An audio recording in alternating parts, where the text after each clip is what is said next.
What happens when an unstoppable force meets an immovable object? What about when an unkillable beast meets a super powerful weapon? Let's say, hypothetically, there was a very hard-to-kill reptile.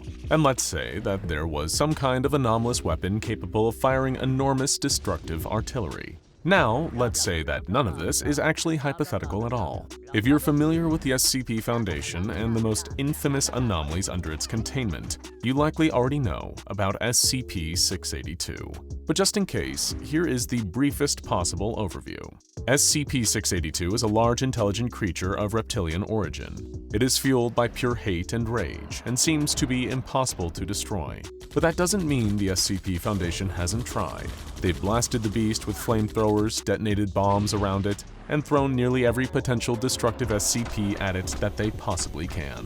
But no matter how hard they try, there doesn't seem to be a way to destroy SCP-682. All they can do is damage its body badly enough to buy us all a bit more time before it attempts to bust out of containment and destroy each and every living thing. Ordinarily, this is accompanied by keeping SCP-682 submerged in acid at all times, corroding its body and suspending it in a constant state of agony. But no containment procedure can hold a creature like SCP-682 forever, and sometimes it manages to escape. On one of these unfortunate occasions, SCP-682 managed to wriggle its way out of the constant acid bath, bursting through the walls of its chamber and into the Foundation site at large. The exact cause of this escape was unknown, but the prevailing theory was that some poorly trained new researcher spoke to SCP-682, in spite of being told not to, and unintentionally triggered its rage state. Whatever the cause and whoever might be to blame, Research Assistant Jerry, we're looking at you. The result was the same. SCP-682 was on the loose, and disaster was sure to follow. SCP-682 is destructive at the best of times, but this was an especially catastrophic incident. The monster let out a mighty roar, knocking guards to the ground with the sheer force of its voice. With no one to stop its rampage, the creature threw its body against a nearby wall, leaving only a pile of rubble behind. Normally, when SCP-682 breaks out of containment, it isn't able to get especially far, but on this particular day, the odds must have just been in its favor.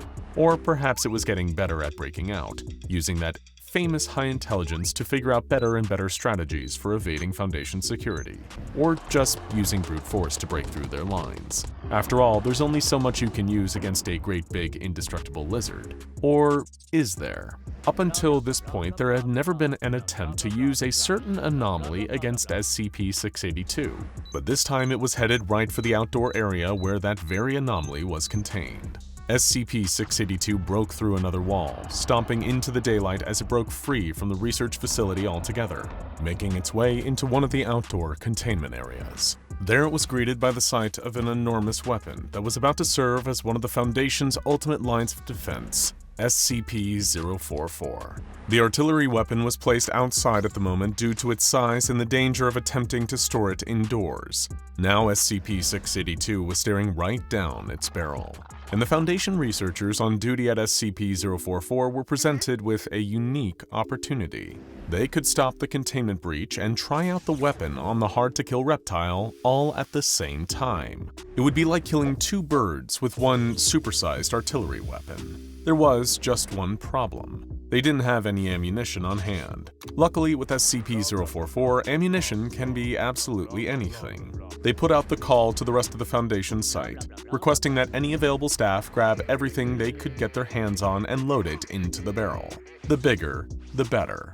There was only a limited amount of time to pull this off, and they had to move fast. All across the site, the hunt was on. Staff grabbed printers and computer monitors, cans filled with trash, tables, chairs, an entire couch from the staff break room. One particularly enterprising employee rushed out to the parking lot and hopped into his old pickup truck. He could afford to sacrifice it to the muzzle of SCP-044. After all, why pay for the most inclusive insurance package if you're not going to take advantage of it? With the help of several other researchers, they shoved the truck into the muzzle of the weapon. Only after it was already inside did the man realize that he had left the keys in the car, but it was too late to get them back. They, too, would be used as ammunition. Word reached the kitchen in the site canteen, and the staff there saw an opportunity to get rid of some of the out-of-date kitchen equipment. The higher-ups would have to replace the deep-fat fryer if it was converted into an artillery round by SCP-044. So they lugged the old thing out of the kitchen and stuffed it in the barrel as well. Meanwhile, guards that had not yet been knocked down or disarmed did their best to keep SCP-682 at bay, pummeling it with blasts from their weapons to little effect. The monster only seemed to grow angrier and angrier, chomping down on the men in front of it and swallowing them whole. Its tail flailed back and forth, knocking into the crowds of personnel and sending them flying. It raked them with its claws, roaring again and again and hissing out its familiar hateful cry, "Disgusting!" But the distraction was working, keeping the beast's attention away from SCP-044, as it was packed with everything at the facility that was not too expensive, irreplaceable, or just nailed down. There were microscopes, medical equipment, and some people began to take off their shoes and throw them inside. Others, inspired by the man who drove in his truck, brought furniture from their own offices. Desks, whiteboards, phones, all of it went into the weapon. When there was nothing left to grab and there were no more guards to keep SCP-682 at bay, it was time. Ready the weapon, aim its massive barrel, and fire. A fiery red slug equivalent in size to the combination of every item stuffed inside, all rolled together into one, rocketed out at an intense speed, headed right for SCP-682. It collided with the side of the beast, filling the air with a deafening crack. The impact of the blast sent SCP-682 careening backward, bellowing in pain and rage. When the smoke cleared, the crowd could see that a hole had been blown into the beast's stomach, and that it had lost a great deal of bodily mass to the assault. Now, there was an opening. The remaining guards who were not too injured to act were able to wrangle the reptile and wrestle it back into its room, and into its eternal acid bath. SCP-044 had saved the day. But what exactly is SCP-044? SCP-044 is a howitzer, a type of artillery weapon somewhere in between a cannon and a mortar. The weapon was secretly manufactured in the closing days of the Second World War by Krupp engineers, and its construction and development were personally supervised by Albert Speer, the German Minister of Armaments and War Production under Adolf Hitler. In terms of weapons advancements, Speer is particularly known for the rocket program, which under his command made A-4 rockets. A-4 rockets are largely considered as predecessors to the first ballistic missile, the V-2 rocket. These rockets were researched under the V-1 flying bomb, an early cruise missile, and they were manufactured at an underground factory in Mittelwerk, using prison labor from concentration camps. These are some of the more widely known weapons used by the Third Reich. The Nazi and Allied forces alike also developed a series of new weapons throughout the war, most of which were completely ineffective and are widely considered to be failures. There was the Panzerdrum, a large, clunky device intended to be used by the British Army along Hitler's Atlantic Wall. It would, in theory, be launched off of a craft, drive up to the beach, and blow a hole in the wall. However, the rockets attached to the device's wheels would fail or detach themselves in every test, and it would veer off course randomly, driving all around and everywhere but in the direction it was intended to go. The Germans had the Krummauf, a curved barrel attachment for assault rifles, which would supposedly allow the weapon to be fired around corners. However, the barrel attachment was ineffective when actually put to use, and would begin to warp and wear out from the pressure after only a few shots were fired. If that wasn't bad enough, the bullets themselves sometimes shattered on their journey. There was also the Panzerkampfwagen, Maus, designed by Ferdinand Porsche, and intended to serve as an indestructible giant super tank. But the tank was plagued by mechanical problems and couldn't reach a speed of more than 12 miles per hour. Plans to build more of the tanks were quickly scrapped. Then there was the Vergeltungswaffe 3, a German supergun intended to attack London from an underground complex 100 miles away. It was designed to fire secondary charges alongside its main barrel, accelerating the shell to a velocity needed to reach a target so far away. 25 gun tubes were placed in tunnels in the ground, but when the Allies caught wind of the project, though they assumed it was part of the V-2 rocket program, it was destroyed in a raid. It never fired even one bullet. Speaking of the V-2 rocket program, the V-2 rocket is considered Germany's most advanced weapon of the entire war. It was also the most expensive. It was a large ballistic missile with a 1-ton warhead on board, and it would shoot up into the atmosphere before plummeting down toward its target. More people died building the rockets than were killed by them in combat zones. The Germans also developed Goliath, a robotic demolition vehicle designed to deliver an explosive by remote control. Goliath was meant to be used to attack buildings, bunkers, and enemy vehicles, but the trailing control wires were easily cut, either by accident or on purpose, and the vehicle was also quite slow.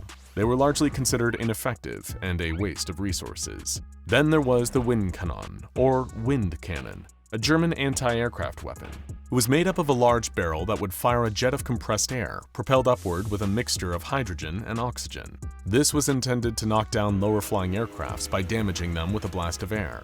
However, after one of these wind cannons was installed, it proved to be completely ineffective. Many of these weapons were part of the class of Wunderwaffe, or wonder weapons, that the Nazi forces attempted to create during the war, both for actual combat applications and as a part of the propaganda ministry's attempt to boost confidence in their ability to win the war.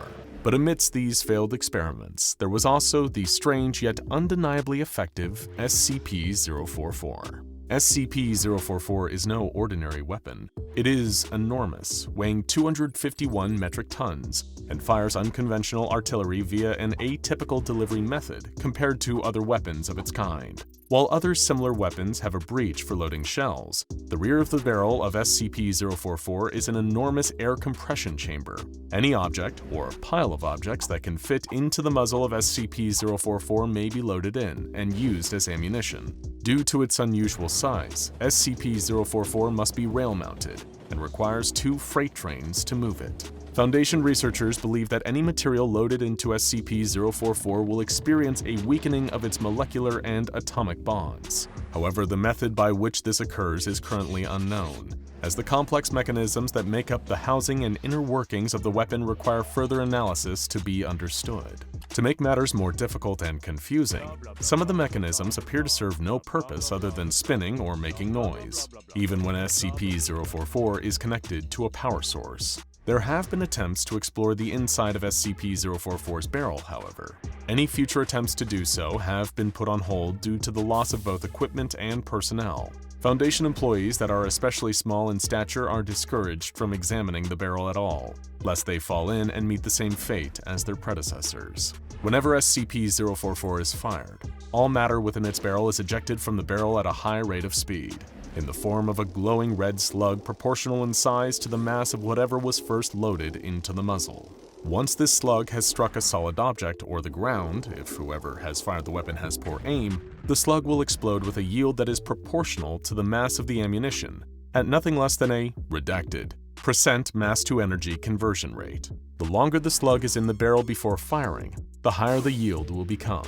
The greatest yield on record occurred when the administrator's personal vehicle, a 19,500-pound diesel pickup truck, was loaded into the muzzle of SCP-044. Presumably, the administrator did not want to use the truck anymore because it was quickly converted into ammunition and fired in an experiment nicknamed Upshot Knothole Ford Grable. The title of this experiment is a reference to Upshot Knothole Grable, a nuclear weapons test conducted by the United States on May 25, 1953. During that particular test, a W-9 warhead was detonated 19 seconds after deployment in Area 5 of the Nevada test site. The weapon used in this test was a gun-type fission weapon, and the very first of its kind. Because a constant stream of hydrogen ions, unbound oxygen atoms, and other trace-free radicals emanate from the muzzle of SCP-044 at all times, the docking stations of the anomaly must be well ventilated to keep any dangerous gases and moisture from building up in the area. Muzzle coverings must be in place at all times to keep any birds or small animals from stumbling into the open barrel of SCP-044. After an undisclosed amount of time passed without SCP-044 being involved in any significant incidents, it was reclassified as safe and maintains that classification to this day. A member of the O5 Council added an addendum to the file following a request for further information. Must I really define significant incidents? If containment procedures and standard safety protocols are followed, 44 appears to be no more dangerous than any other big, redacted, gun. No, the bear incident does not count. If you're curious about what the bear incident was, let's just say a very unfortunate bear looking for a place to hibernate decided that the muzzle of SCP-044 looked quite a lot like a cave. Once it stumbled inside, well, you can probably let your imagination fill in the rest. Now check out How to Kill SCP-682, Theories and Ideas, and SCP-3108, the Nerfing Gun.